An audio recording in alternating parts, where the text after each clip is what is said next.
7,50 € brut. Donc on a 3,25 € dans la poche. Je ne pense pas que beaucoup de personnes qui ont quand même fait 3 années d'études supérieures acceptent ça. Je ne voudrais pas changer de métier parce que j'aime vraiment ce que je fais, mais c'est vraiment pénible en vieillissant, on a mal partout, on doit assumer, on est seul. Parfois la famille aide, mais parfois ils ont mal aussi. On ne peut pas demander aux gens qui ont mal aux épaules, etc. de nous donner un petit peu d'aide. On parle de plus en plus de l'hospitalisation à domicile, mais pour ça, on doit suivre des formations continues qui sont payantes et pour lesquelles on n'a aucune aide financière. Et en plus, il faut avoir le temps de les suivre.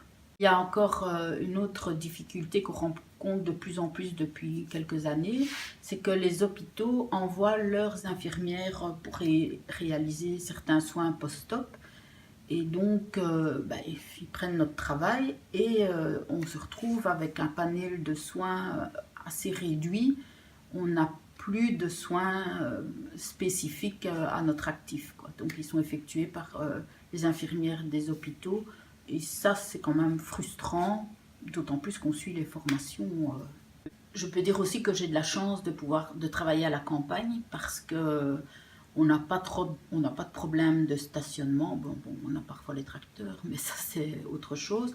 En ville, c'est très compliqué parce qu'elles n'ont pas de place de stationnement facilement accessible. Les parkings sont payants. Parfois, la police autorise 10 minutes et pendant ce temps-là, elles doivent aller chez le patient, faire les soins et sont obligées d'aller très vite. Le point positif, c'est de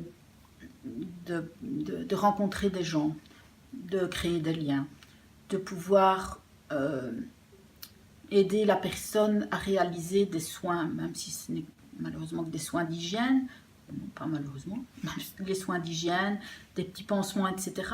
La personne est contente quand on l'a soulagée.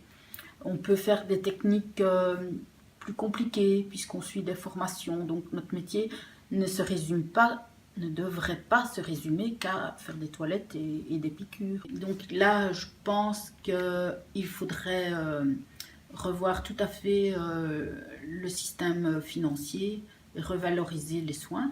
Parce que par exemple, une personne qui est en forfait, parce qu'elle est incontinente, on touche un forfait minimum.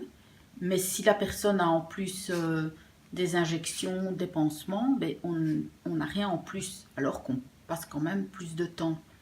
La prise de tension, on n'est pas rémunéré. On voudrait aussi être un peu mieux payé quand il y a plusieurs passages sur la journée, quand on retourne parfois le soir.